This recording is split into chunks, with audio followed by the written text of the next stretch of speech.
Next, we have, I literally just wrote, Randy Egwene's romance is too much. Welcome to my human design experiment.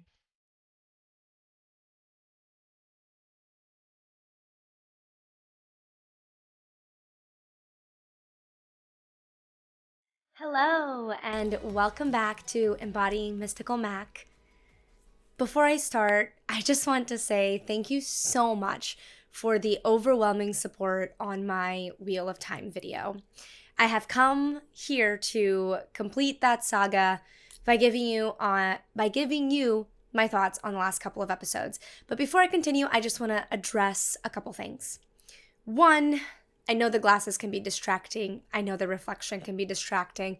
I'm going to work with my editor to create some sort of filter or something to maybe help tune that out. Someone in the comments on YouTube actually gave a really great suggestion, so we're going to give that a try. But since it's something that would distract me, I want to give you an explanation. These are blue blocking glasses. They are prescription, but primarily I use them for blue blocking at night. And I like to record my videos when it's nighttime. I function better at that time. It's quieter at that time. And unfortunately, that means that I either have to wear these or I have to deal with the repercussions of having blue light in my face after sunset to such a degree, which creates a lot of insomnia for me and disrupts my life. So I'm sorry if the glasses distract you. I completely understand. If you can't really watch the video because you're so distracted, I highly suggest listening to this episode via my podcast. So there are options, and thank you so much for supporting. Next, again, I'm just super overwhelmed by the awesome support that I've gotten. Not even just people like agreeing with my opinions about the Wheel of Time show and things, but just people taking the time to watch that insanely long video or listen to that insanely long podcast. Just thank you. Thank you. Some content that I have lined up for you. I have a 2021 reflections video lined up where I'm going to be going through the things that I learned in 2021 and what those things are propelling me to do in 2022. And part of that will be a little bit of what I'm about to say next, though I feel that I should say it now, considering that in the time between when I posted that Wheel of Time video on the 1st of this year, and now I've gained an overwhelming amount of subscribers on YouTube. I don't know if I've gained any subscribers on my podcast, but I know that I've gained subscribers on YouTube, and I know that I've gained followers on Instagram, likely from the rise of that video in YouTube. And it's important for me to be very transparent with you, my viewer, my listener, that we are engaging in a parasocial relationship. It's a very peculiar thing, especially of this time period where we live to see, real personalities putting themselves out there on YouTube. This is for the first time in probably our modern society. Please don't quote me on that. It's not like I've done this research, but from my observation, it seems like this is the first time where there's a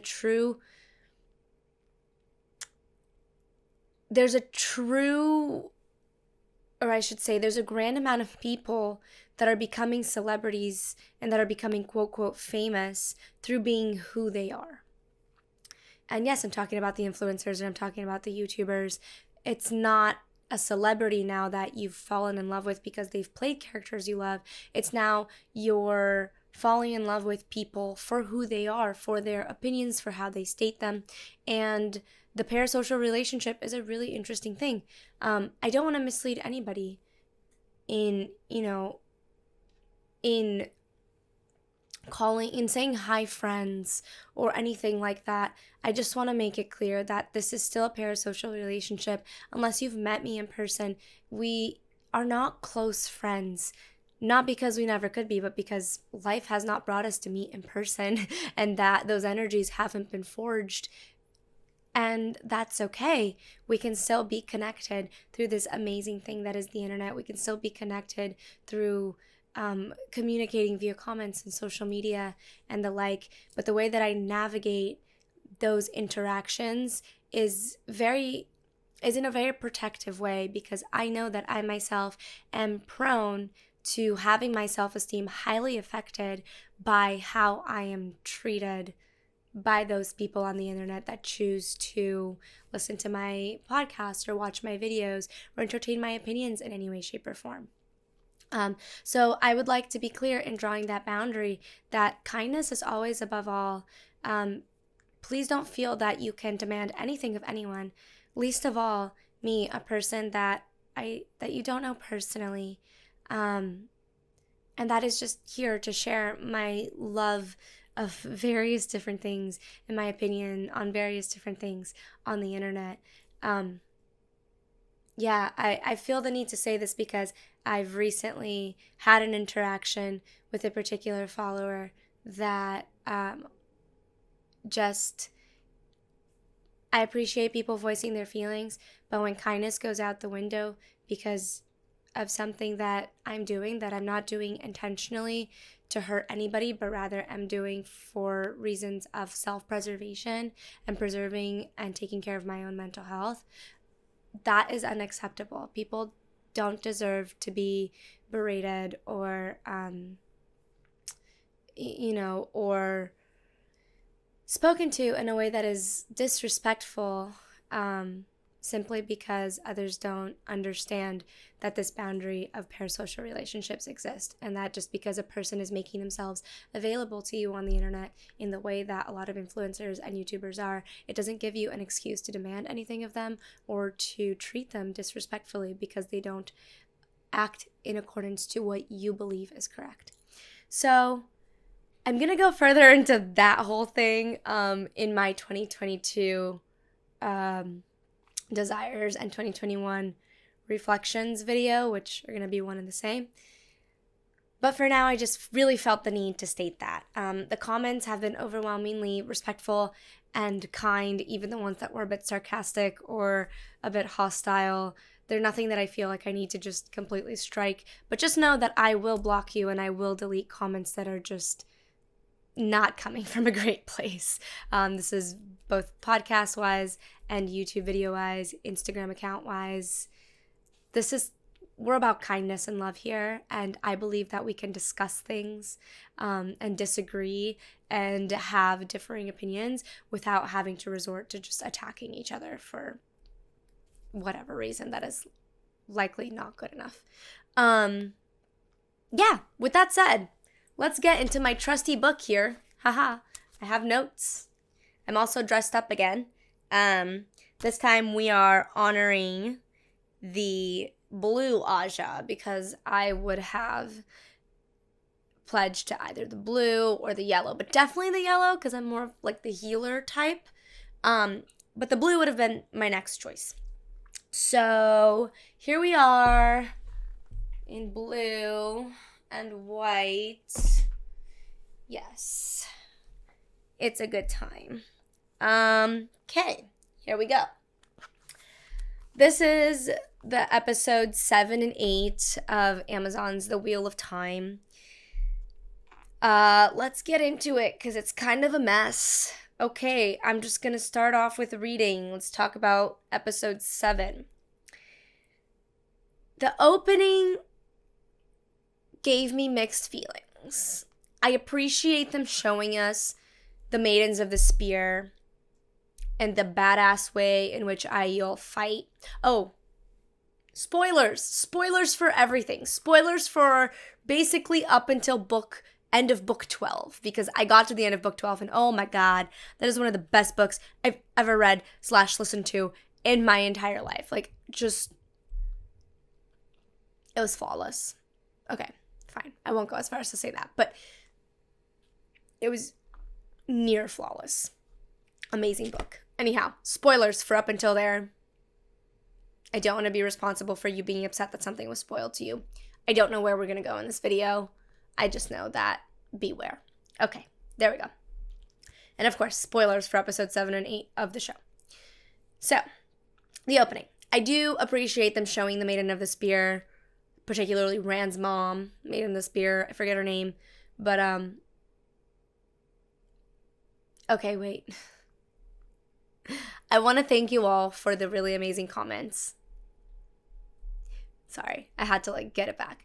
For those of you listening, sorry for this scatterbrained opening. We're just going to go with it.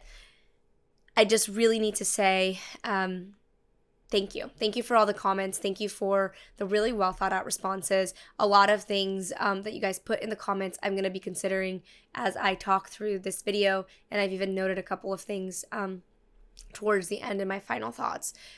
In fact, I'm also really appreciative of you guys reminding me of things that happened in the first couple books because it's been such a while since I've listened to those. So thank you. Thank you. Let's continue. Really love that we were seeing the Maiden of the Spear, particularly Rand's mom. I love that we see the fighting style of the Aiel, but the amount of violence that occurs is just gratuitous, in my opinion. It's just not warranted. Also, I know that this happens in the book as well. She has Rand on Dragon Mount. I don't remember if it's ever said whether she is in cotton sore. So I don't know if she actually was fighting battles when giving birth, but I couldn't help but think about that as I was watching her fight, going, what wise one in their right mind would let a Maiden of the Spear who's pregnant, go into war? But of course, there are other things to be considered, like maybe they needed every maiden they could get. I don't know. I genuinely don't know. But I believe that's the Aiel War, so maybe. I don't know. But that was a little thought that I had. All in all, though, I felt like that was a really gratuitously violent exchange. But gratuitous violence is gratuitous things that we don't need in general is kind of a theme in this show. So it's not surprising, but it's, alas, still quite disappointing. I'm always okay. I'm really intrigued and learning about birth and natural birth especially. And the more I read into natural birth and just, things I read from midwives and doulas and the like, birthing on one's back is actually not ideal. This is not what the video is about. I just can't help but mention that it infuriates me that so many pieces of media but just depict birthing on one's back. Because in truth, if you look at fertility statues from ancient civilizations and the like, you'll find that they're actually in a kind of a squatting position. In fact, The Handmaid's Tale does a really good job at showing birth in a way that is much more physiologically forgiving and, in my humble opinion, the way that we are meant to birth. So I don't love the way that they do that. Especially because the Aiel strike me as such a wise culture that I just feel I feel like a Maiden of the Spear would have known better and been able to birth in the way that you can actually grab your own baby as you birth. Sorry for those of you if that was a little bit of a graphic image, but part of squatting and the is not only being able to use every single abdominal muscle that you have in order to push the baby out. It also has to do with the angle in which your hips are open, that it's not as open when you're in that squatting position on your back. But then also, I believe that there's some sort of physiological sense to be made out of the fact that in that position, you could actually potentially like grab your own baby as it's coming out. So I would think that out of everybody in like the world of Wheel of Time, the Aiel would be like the most wise, and it would have been really cool to see the Maiden of the Spear like give birth in such a badass way, and then essentially like as like this is happening, like Tam is watching it, and she looks like she's about to like fall over, so like, you know, Tam like grabs the baby. Okay, next. Speaking of Tam, his CGI features just gave me like major Renesmee vibes. Twilight fans out there. Yeah, the CGI was just like really iffy and kind of creepy looking. I didn't like it. And lastly, what are they doing not swaddling that child the moment the baby is in Tam's arms? Like, how am I supposed to suspend my disbelief if they're literally just letting a baby freeze in the cold? Like, in the world of today, if something crazy like that happened, the first thing you'd fucking do is swaddle that baby up in that bitch's cape or in his cloak or in something to keep that baby alive. Like, what is... Okay, whatever. Next, I have that Rosamund and Lan were talking about Matt as if he's evil, like while they're moving through the ways. Rosamund's Moiraine is basically insinuating that Matt is evil and that's why he didn't come with them. And like they've just done Matt such a grave disservice. Like Matt and Perrin both, all of the male characters honestly have been incredibly sidelined, and that's something a lot of you in the comments mentioned, how it just feels like they prop up the women and have completely disregarded the men. And I agree, like Lan's mentorship of Rand with the blade, you know, Elias's mentorship of Perrin with the Wolf Brothers stuff, like all of that has just like gone out the window. And then now with, you know, this whole thing with like Matt being evil, and like I get that Barney Harris dipped out, so they had to figure out a way to like push the storyline, but like I just don't like that they're making these references to like Matt being evil. It's just it makes me feel like they can't come back from the mutilation that they've done to Matt's character, and it's really sad.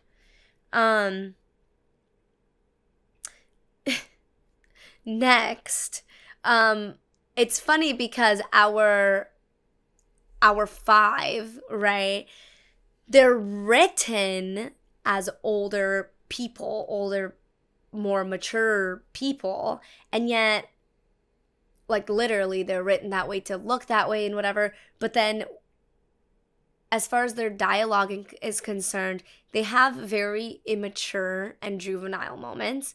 For example, when Loyal asks for patience because he needs time to read the effed up portal stone, or effed up, not portal stone, the effed up map in the ways. Rand goes, if he's asking for patience, we're gonna die. And it's like, I get that this is probably them trying to insert some humor into the show, but that's just not the way to do it. Like, why are you gonna age up these characters and make them more mature enough to handle sexual relations, right? But then they're saying shit like this. I don't know. This could be nitpicky, but to me, it's just one of those things where it's like they're sacrificing character for a good joke. And it's not even that good of a joke. Next, we have the love triangle between Egwene, Rand, and Perrin. I just wrote, what? What? Like, literally, the biggest complaint that people have when in the past they've thought about doing this book series in a show or movies, it's that there's way too much nonsense and plot and world building and just way too much stuff to fit in any sort of adaptation to the screen. And yet, they're wasting time with this made-up love triangle. What? For those of you listening on the podcast, by the way, if you want to be highly entertained by my facial expressions, go to the YouTube video, because, like, what? And that is the facial expression that I made when I first watched it happen on television. My boyfriend's sitting next to me, and both of us are just like, what? Literally, the complaint has been that this series is just way too big, is way too full of things to create an adaptation to screen that is all-encompassing enough to respect it, and they're going off and disrespecting it further by creating this ridiculous love triangle that literally, again, I've said literally so much, but genuinely gives me Twilight vibes. Like, what is this? Like, I was a huge Twilight fan, don't get me wrong. My teeny bopper self was all over that shit. And still, when I, looked back at said series after a while, I was able to realize it's not a very well-written thing. Like, it did its job, all right? It was simple enough to read, and all the girls could project themselves into Bella Swan, and anyone who wanted to could project themselves into Bella Swan, and whatever. It did the thing, right? But Robert Jordan's work is a work of art. It's incredibly well done. Everything is incredibly pieced together. Oh my God, just Varen. I'm just going to say Varen. Anyone who's gotten to Gathering Storm, who's finished it, or gotten to the point that I'm talking about when I say Varen, holy mother effing shit. Major spoiler for Varen ahead. Sorry, I just hit the mic. This is your warning. Major spoiler for Varen ahead. I knew she was a Black Sister before the book told us she was a Black Sister. I suspected. I didn't know that she wasn't a Black Sister. Let me just say this.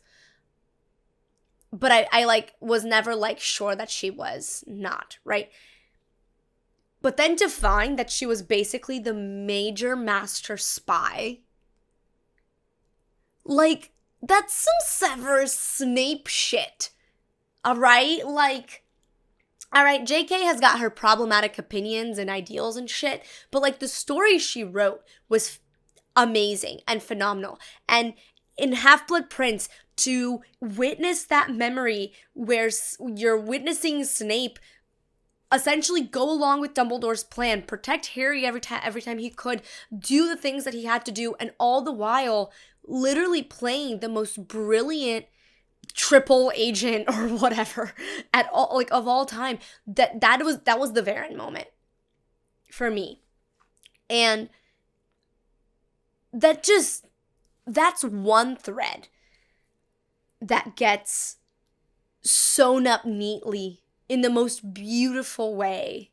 And I'm so elated to read Towers of Midnight and Memory of Light, because I know more of these threads are going to start to get sewn up neatly. And I am just so excited to include this stupid love triangle is to basically say that some Twilight shit is okay and appropriate for the depth of the Wheel of Time. I can't even think about it with a straight face. It's what? Okay. I literally wrote time wasted for a fake mediocre storyline. Drop the mic. Let's not. Let's go. Okay. All right. This next part really, really irked me. More miracle channeling from Nynaeve. It's feeling like plot shortcuts. Right? They're going through the ways, and all of a sudden Nynaeve explodes with weaves so they can put off Mach and Shin enough to get out of the ways. And the fact that Mach and Shin can be repelled that easily. And the fact that the show keeps doing these things, right? They keep giving us a stake and then not following through on the stake. For example, no channeling allowed in the ways. It'll equal certain death. Guess what? Channeling was happening in the ways. None of our characters died. I'm not saying I necessarily wanted them to, although considering the way the show has progressed, I don't particularly give a shit about any character particularly enough to not care that they die, except maybe Loyal and Lan. Don't know. But like, it's not like they gave us some sort of like channeling in the ways is highly dangerous and you can escape with your life, but the chances are very narrow. No, they were like, if you channel in the ways, there will be certain death. Like, that was basically implied. Same thing with Moiraine saying that if the other people come to the Blight with her, they will certainly die. Granted, we didn't get to see that, like, potentially squandered because it ends up being just her and Rand that go into the Eye of the World. But yeah, that was like really, really dumb. And the more that they do this like miracle channeling thing, the more they show us, the watcher, the viewer, that it really doesn't matter if Aes Sedai are trained. Clearly. Because they can just put them in enough stress and danger and they'll just soak up the power and do exactly what needs to be done with it without any training whatsoever. So I don't love that. A lot of you mentioned that in the comments as well, and I completely agree with that. Next, the interaction with the ruler of Faldara, Lord Angelmar. I never knew how to pronounce his name. And I know there's a glossary at the end of the books. I know. I also wasn't listening to the books at that point, so anyway, you know who I'm talking about. It just seemed really silly, and it made him look arrogant for no reason. Like, I get that they were trying to, or in my humble guess, my humble guess is that they were trying to show that Aes Sedai sort of have a habit of meddling into politics that they don't necessarily belong in, to the point where a ruler just naturally assumes that that's what they're there to do. But it made Lady Amalisa seem a little bone back. No, I'm trying to say spineless. I went to say backboneless. Oh my goodness. It made Lady Amalisa look a little bit spineless when he accused her of riding the White Tower and asking them for help.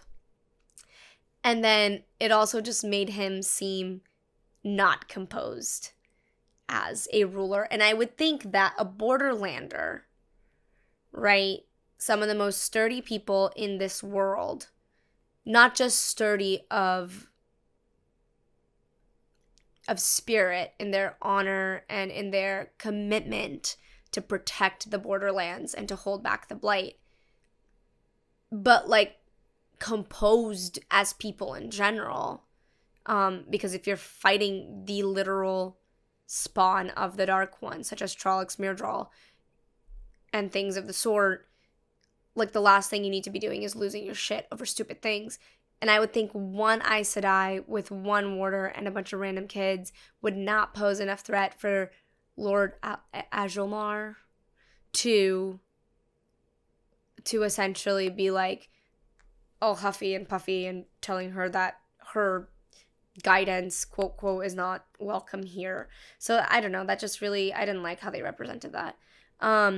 Next, how did Fane get through and out of the ways? Like, you need someone who can channel, so how come he didn't have an Aes Sedai with him? Don't know. Moiraine, again, Rosamund Pike's Moiraine sending the Red Aja after Mat with that message that she sent through Lady Amalisa. Like, what was that? What? Moiraine would never do that. Never. I have no words for that choice, to be honest. I'm just gonna leave that there. Again, it's like the love triangle thing. What? Next, Min's introduction. I love Min. She's actually one of my favorite characters in the series. And I don't love how they made her a bartender at the inn or at the tavern, wherever they were. I'm not sure if it's a tavern within an inn or just a tavern. But as far as I remember, she was kind of like a free agent and sort of always has been.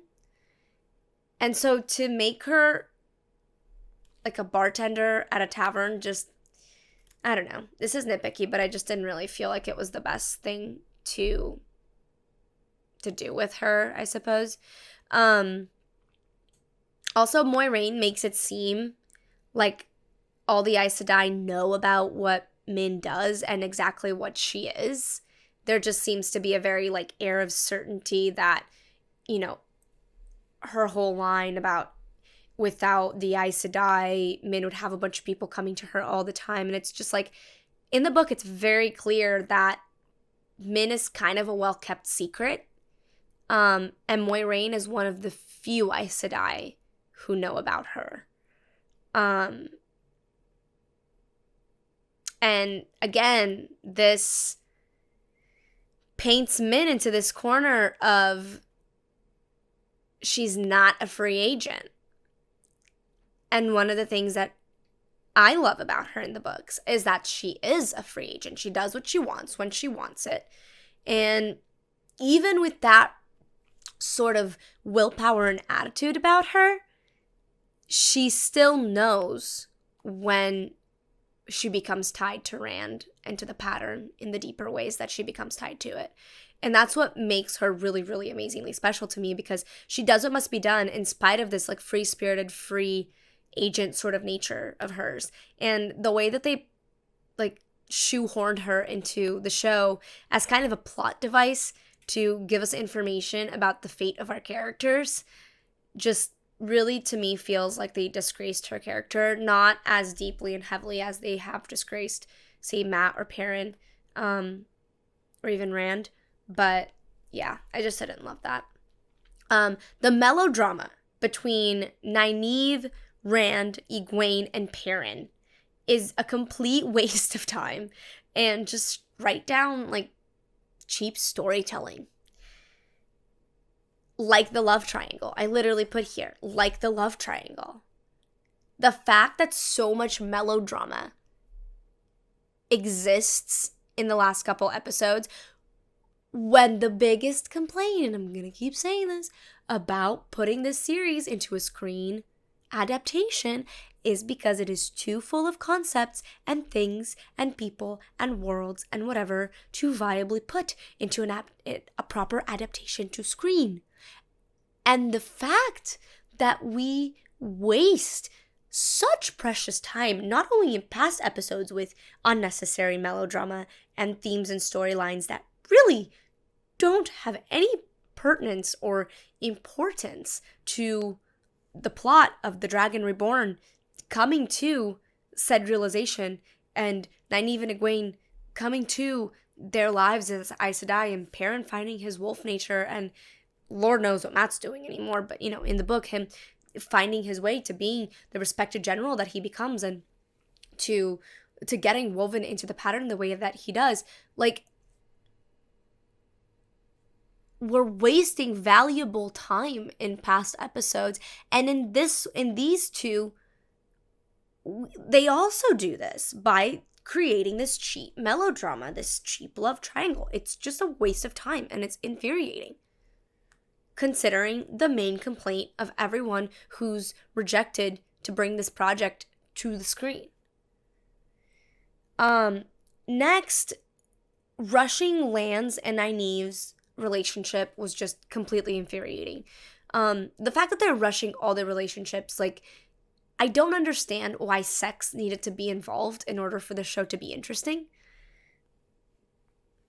Sex didn't need to be involved in order for the books to be interesting. And I believe that put it like this, the precious few minutes that we waste on that pre-sex scene and that post-sex scene, both between Rand and Egwene in the first episode and now Lan and Nynaeve in this episode, those are things we didn't need in order to make this story interesting.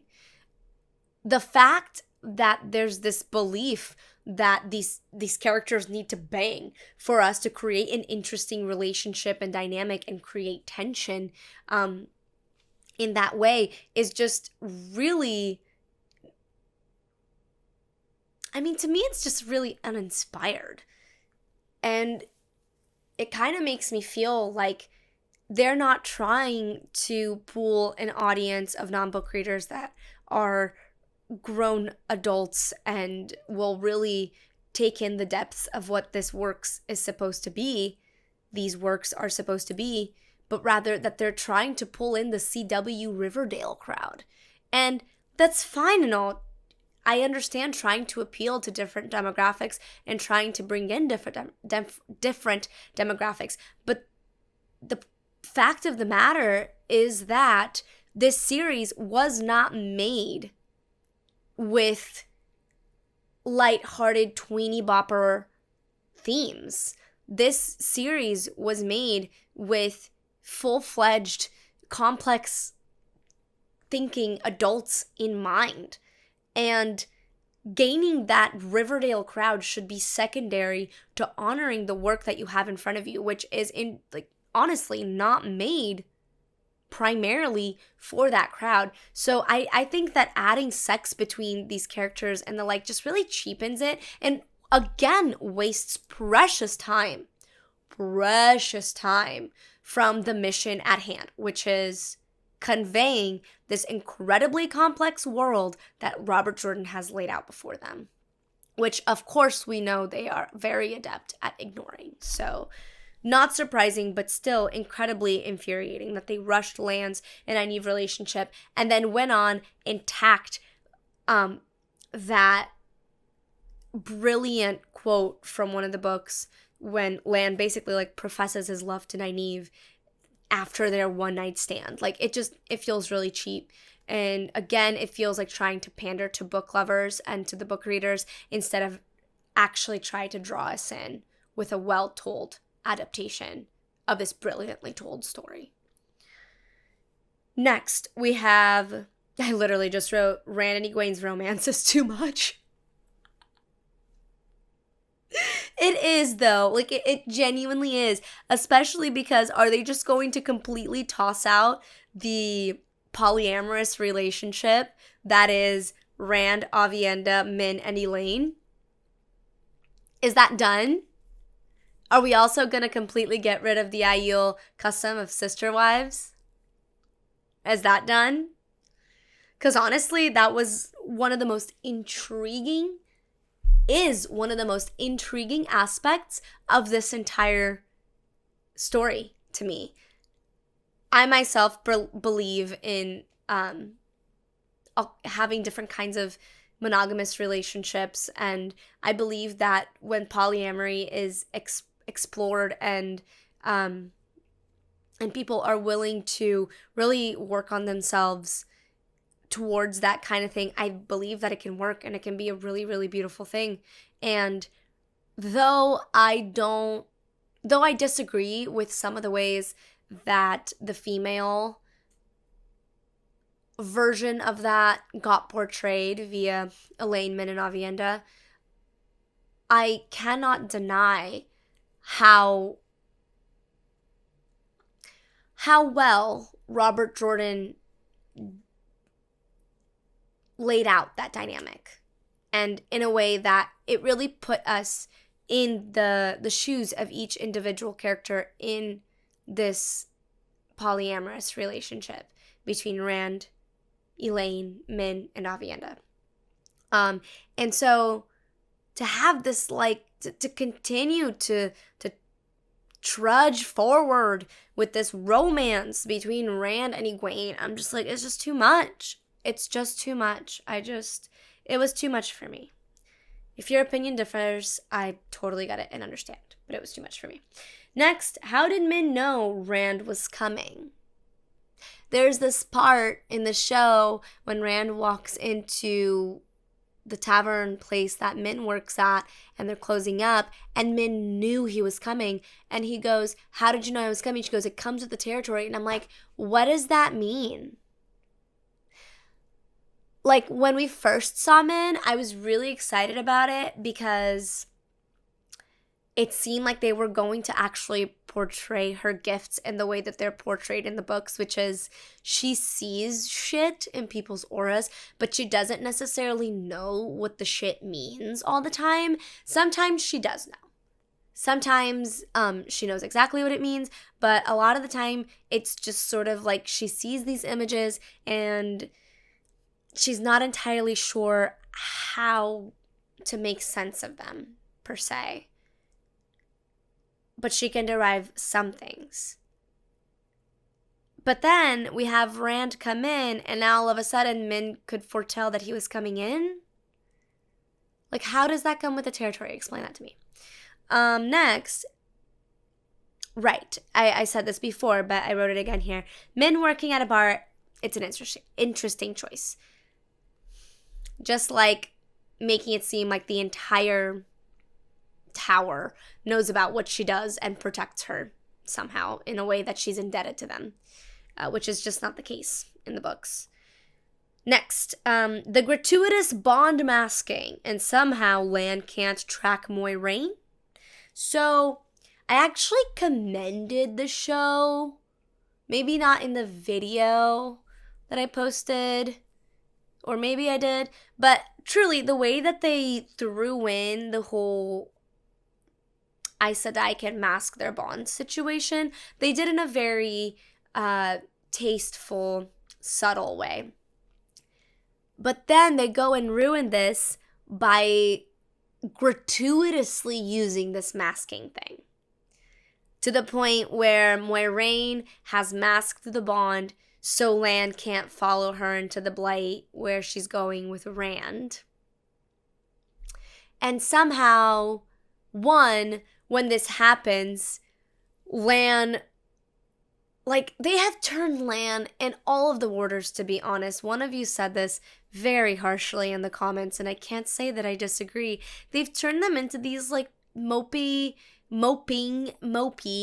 puppy dogs that, like, follow their Aes Sedai and never do anything to disobey them, even when it's in the Aes Sedai's best interest. Like, Lan going after Moiraine in this situation is warranted. As her warder, he is here to protect her, even from herself and her own visions of grandeur or arrogance or whatever leads her to go into the Blight alone with Rand, right?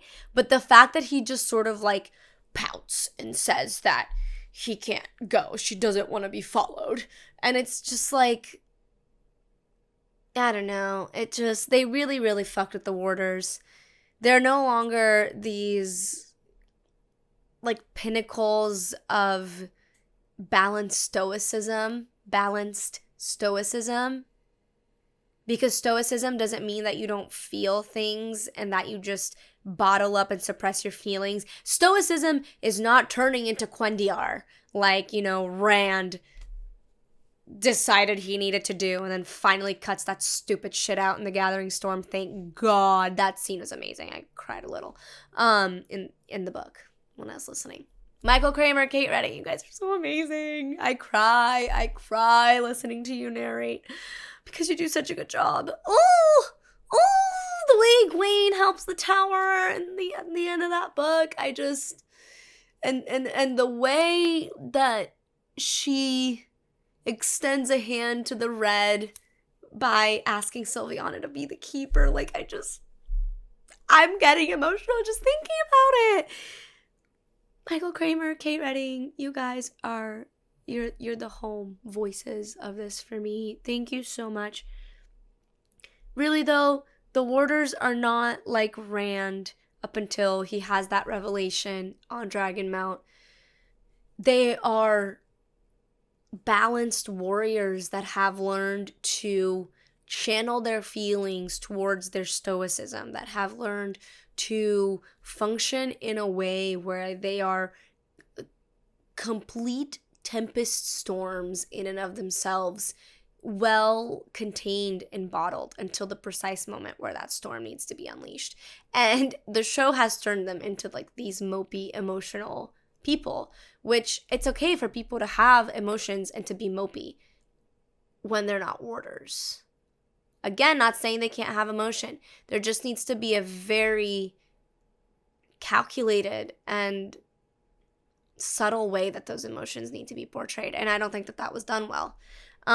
Next, the fact that Lan can't track Moiraine, but Nynaeve can. What? I'm just going to drop that there. What? No, I don't know about that. Really silly to me. It just, again, undermines the Warder Aes Sedai bond, which they've worked so hard via an entire episode of wasted storyline to show us. Somehow this man that has shared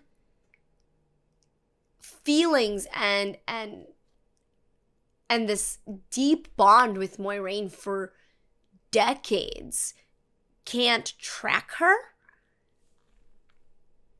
But this chick from a small village in the middle of nowhere can? Nah. That's silly. That's silly. And that brings me to the end of episode 7. Let's tackle the finale because good lord. Good lord. Next, a week opening. That's what we got. If to do this, then, okay, got it. So the week opening, right, that whole thing, the scene between Luther and Telamon and the female Aes Sedai in the Age of Legends and him essentially like talking about his plan to seal up the boar or to create the boar and seal the Dark One into his prison. If you're gonna show us this part of the book's lore at this point, then do it in a way where you really show us, right? So I wrote here that as opposed to that conversation, we could have been shown Luz and his men dealing with the boar and gaining their bittersweet victory, in which the source then becomes tainted. So instead of having this conversation of, no, this is what we need to do, no, we can't do this, you're arrogant, whatever. For those of you listening, I just made a face. We could actually see the failure in action.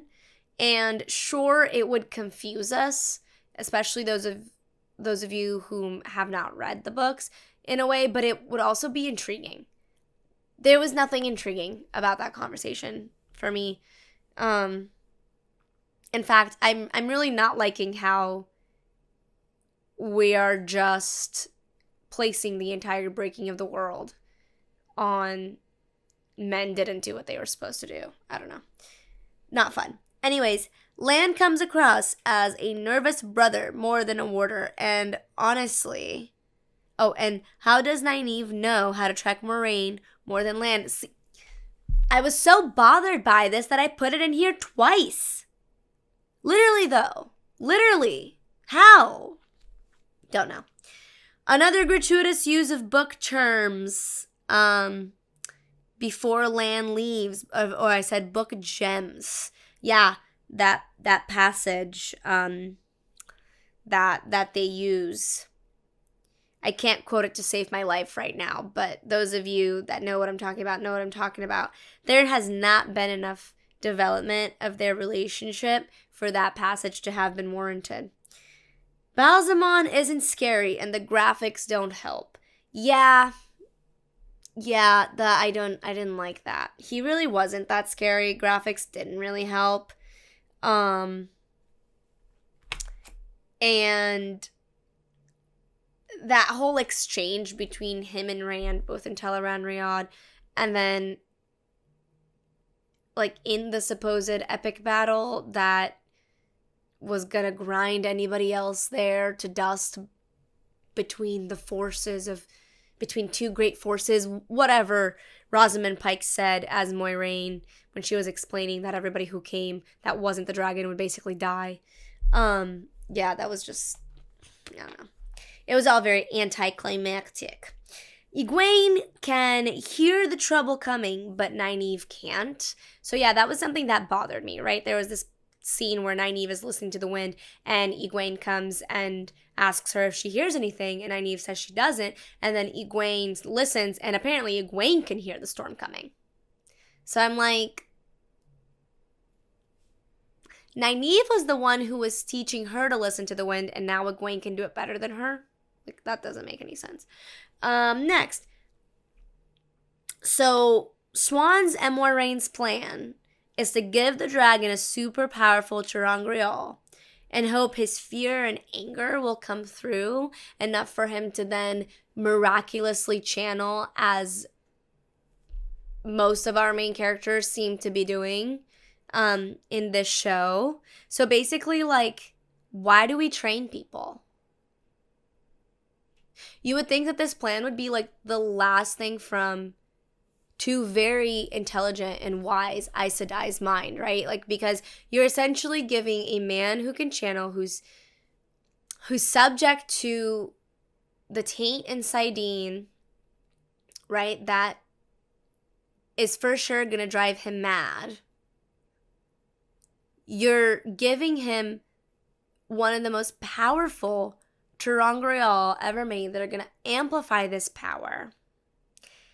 Meanwhile, he's never channeled, as far as he knows, a trickle in his life. He's incredibly not trained in any way, shape, or form. Like, just those things. Like, what are you doing? What are you doing? It honestly just undermines the tact and intelligence of Swan and Moiraine. They're such tactful, intelligent characters, and the show has just turned them into, I don't know what, but not the brilliant Aes Sedai that we know from the books, that's for sure. So what's the point of the armor mention, right? So in Faldara, you have Lady Amalisa and her brother talking about their father's armor, and they're talking about it as if it like magically protected him, or at least that's kind of how it came across to me, that it like magically protected him from so many battles and things. And then that comment kind of goes nowhere, and we end up not really knowing what it meant. And then her brother just saying how they should have asked the tower for help a long time ago just seems really, I don't know, it just seems really, again, it's another interaction from this Borderlander lord that seems really contrary to Borderlander types and ideals. And them saying that this is Tom and Gaiden, like, what? It's not Tom and Gaiden. This is not the last battle. But maybe they were trying to bring the fight that happens at the Gap like really early on for some reason. I don't know. I really don't know. I haven't even gotten to the fight that happens at the Gap. Lan is still writing towards that. Next. Why is the seal at the Eye of the World so large? The seals to the Dark One's prison made of Quendiar should not be that big. Like, characters literally carry those seals with them in their saddlebags in the books. Oftentimes, the seals serving as some sort of proof that the Dark One really is escaping, and they need to get their shit together for Tom and Gaiden. What are we doing with a seal this big? And the Eye of the World is basically just like that hole in the ground with that giant seal. Like, what? It just, I don't know. That seemed like a really unnecessary change.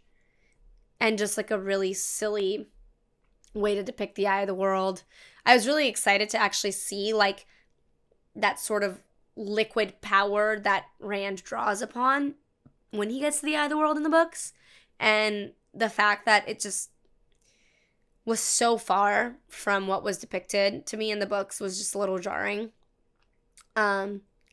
Mostly because the seal was just so big. I didn't get the point of that. Like, if they're gonna go with a change like that, I would hope that they explain it down the line.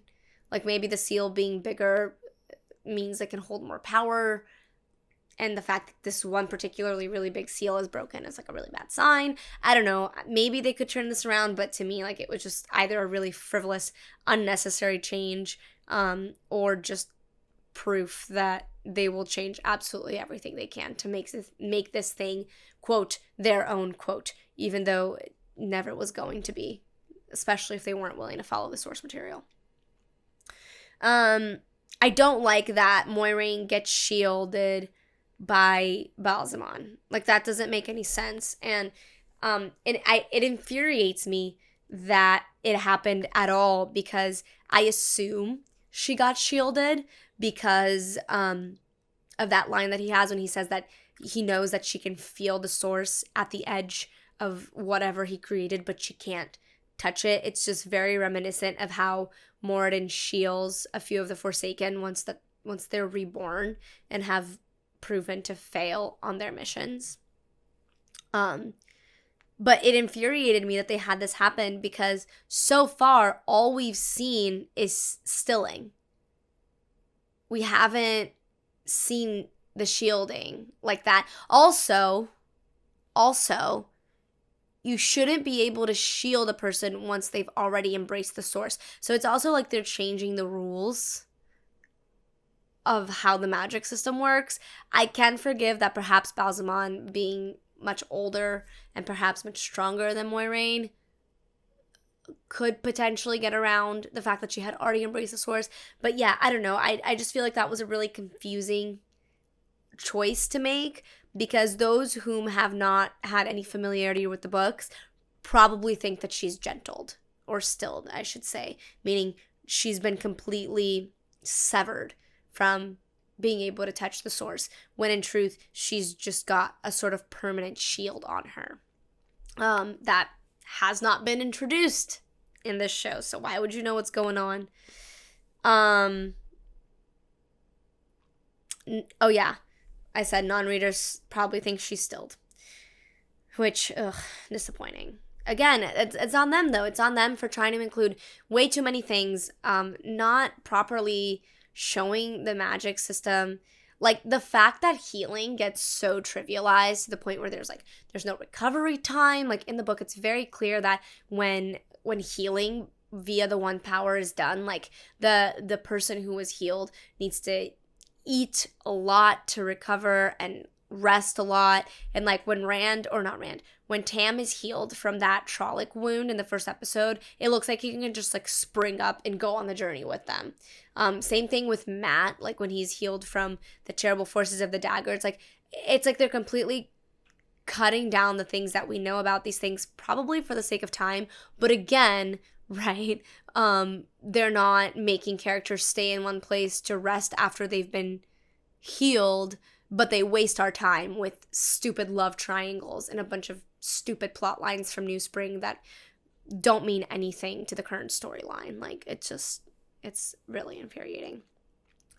I don't love how Lady Amelisa is portrayed. I don't know if it's directorial choices, if it's the actor's choices. I just don't love how she's portrayed. Also, it's really, really, really annoying how she, like, is able to create a circle and link with other Wilders. Like, the White Tower would never, and oh my god, never in a million motherfucking years, would never, ever let her out of the tower if she could do that kind of damage like she did in killing herself and those other people. And don't even bring me to the fact that they could die via literally burning themselves out. That is absolutely never a thing in the books. In fact, it's well known that you will still yourself before you ever kill yourself via the use of the one power. And the fact that they perverted that part of the lore just literally has me in a tizzy. Really fucking annoying, really fucking obnoxious. Like, I thought they would respect the Aes Sedai and the One Power to some degree, because that's Moiraine's thing, right? That's Rosamund's character's thing. But in this portrayal of Lady Amalisa and the channeling and the burning themselves out and all that stuff, literally to death, like, that was all so stupid. Absolutely stupid. It's very clearly implied in the books that you still yourself with the One Power. You don't kill yourself with the One Power. The only person to have ever actually killed themselves with the One Power was the Dragon Reborn, was Lews Therin Telamon. And he created Dragon Mount when he did it. This was absolutely fucking unacceptable and fucking annoying and awful, and I hated it. Ugh. Next, Lord of Valir under Lord Algermar's throne? Tell me why.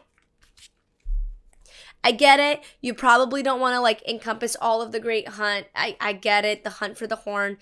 Definitely one of those things that can be cut short for the sake of a show or a movie adaptation. But goddamn, to put it under the throne of Faldara, are you fucking kidding me? That is the laziest shit I've ever heard. What? Next, Loial dies? Gets stabbed with the Shadar Logoth dagger, so that means that even if there was healing on the way, there is no healing to be done from that wound because it's the Shadar Logoth dagger. Like, literally, they kill Loial and fucking Perrin just stands there while they do it. And why? Perrin all of a sudden following the way of the leaf makes sense. He's a wolf, dudes. He's a wolf. Have you ever heard of a wolf that's an herbivore? I haven't, because by nature, they are meant to be carnivores. Perrin, by nature, is not a way of the leaf man. He's not a let me kill gratuitously man. He's very tortured by the idea of having to kill, especially when it's something that is clearly needless and can be avoided. But that's not to say he didn't trade his axe for a hammer, which can still kill, which is still a weapon. And in order for him to accept his wolf nature, don't you think that he needs to accept the nature in him that kills? So to have him stand there while Loial gets stabbed is just like, what? And again, don't even put me on the train of Loial got stabbed. Loial is our way into this amazing society that is the Ogier, that are the builders. Like, there's such a big, intricate part of the world building that I'm just like, you're literally gonna kill off our only way into that world? Like, what? I can't. I don't know. That was just stupid. I gave up after that. All right, we're coming up on the end, friends. Okay, yeah. I'm gonna say it again. Lady Amalisa mishandling the power would never have been allowed. Never, ever, ever, ever, ever, ever, ever. In fact, if she was let go from the power before actually earning the shawl, that is because she cannot channel enough to create anything of value, much less a circle that she then kills by not being wise enough to let go of the power. But again, they're completely perverting the lore and completely perverting the source material, because it's very well known in the world of Wheel of Time that a person stills themselves long before the power is allowed to actually kill them all the way through. Your connection to the power just ends up severed. Ugh. The next thing I wrote in all caps, 5 Taverin. 5. Why not throw Moiraine in there too? Maybe she's Taverin too. But the fact that Padan Fain says that there were 5 Taverin, that means that literally all of our youth characters are Taverin. You know that amazing thing that I talked about earlier in this video where the way that Egwene starts to mend and save the White Tower is so impressive? Yeah, if she's Taverin, all of that incredible work that she does on her own in her character arc just it's completely diminished. And I mentioned this in my last video. But not only that, but now Nynaeve's personal growth is diminished as well because she gets to be Taverin too. One of you said this really brilliantly in the comments, how the Taverin nature is so interesting to explore in the books because Robert Jordan makes it very clear that Mat, Rand, and Perrin do not want the paths that are being woven for them. But they are being woven into those paths regardless of anything they can possibly do to run away from it. That means that any path that Egwene and Nynaeve get woven to in this series can just basically be attributed to their Taverin nature and not to their own wit, not to their own agency, not to their own character arcs. And that's fucking infuriating. I even threw in this little face here. For those of you listening, it's like that sort of face, that like sort of side-eye emoji. Just, I can't. Egwene miracle healing. Definitely makes Nynaeve's reveal in episode 4 pretty fucking meaningless. Yeah, the fact that Egwene miracle heals Nynaeve after she dies from Amalisa's unwillingness to let go of the one power, that just was stupid. Like, again, why do we need to train anybody in this show if they're just gonna pull towards the right weaves at the right time when they're in just enough anguish or danger? Like, it's stupid. Why are the Seanchan attacking an empty beach with a tsunami? A little girl on an empty beach with a tsunami. Why is that how we see them for the first time? Next, why is the A'dam a mouthpiece? What kind of arrogance do you need to hold in yourself to think that making these changes that seem so trivial are in your best interest? You know, one of the most creepy things about the Sul'dam-Domani relationship is the fact that A'dam is a leash around the Domani's neck, or is a collar around the Domani's neck with a leash attached to a bracelet that the Sul'dam wears. That is really, really creepy because 1, it makes the Domani seem a lot like dogs, but 2, it allows the Domani to speak. And they are so heavily brainwashed, so heavily entrenched in their Stockholm syndrome that whenever they do speak, it's very eerie and very creepy because they believe themselves to be pretty much like dogs. And when you make the A'dam a mouthpiece, you completely remove the opportunity to explore that connection in the slavery of the Domani by the Sul'dam and by the Seanchan in general away. You've completely whisked away any opportunity that you have to actually portray that relationship in the creepy way that it is portrayed in the book. So congratulations, arrogant show, arrogant Rafe, arrogant Rosamund. Congratulations. You guys have done it. You've made another decision that's going to bite you in the ass later. Ugh.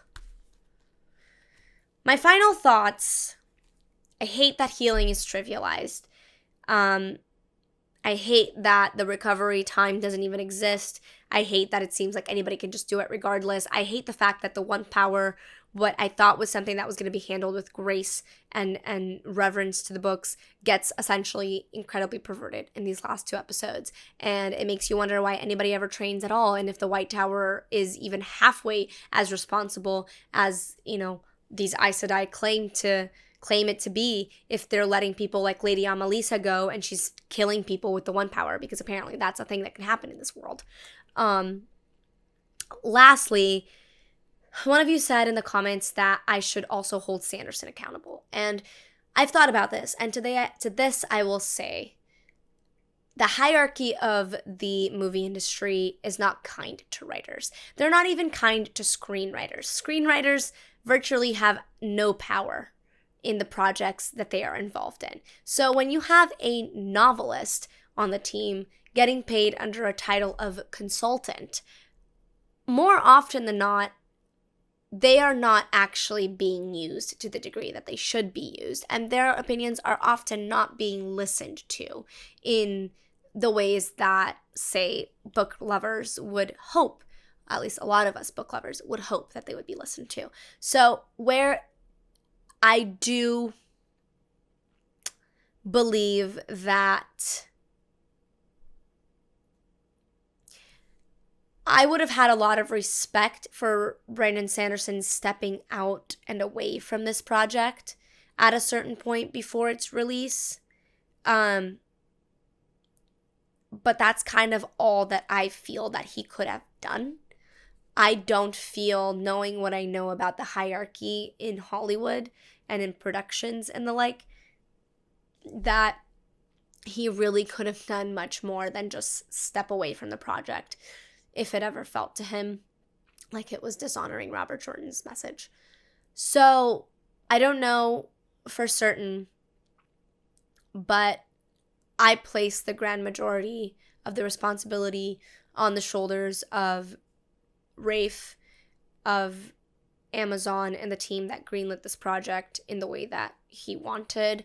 And then, of course, Rosamund Pike, because as an A-list actress who's also credited as a producer, and who's been attached to the show for years prior to it actually being greenlit, I'm going to attribute the responsibility to that group. And this is less of a rant, I feel, because I've come to my conclusions that this is just a disappointment, and I don't feel that it can be salvaged to this degree, or at this point, to the degree that they have butchered it. So I probably won't be continuing to watch it. But thank you so much for the overwhelming support that I've had with the Wheel of Time video. I'm just so grateful that there's so many people out there that love Robert Jordan's work as much as I do. And I'm even really grateful that there are a lot of people out there that enjoy the show and are going to keep watching it for what it is. That's just not going to be me. So thank you so much to all of you whom have liked and subscribed and watched these super long videos. And I look forward to making more content in the future. I might even make a Wheel of Time book series video once I get to the very end of it. And I will be making my video regarding my 2021 reflections and my 2022 desires. And yeah, stay tuned. Click that little bell to know when I upload next. If you're listening, thank you so much for listening. And if you're watching, thank you so much for watching. I will catch you next time. And if you want to follow me on the gram, feel free to look at the description of this podcast as well as the description of this YouTube video. And stay mystical, stay grounded. I'll catch you soon. Mwah.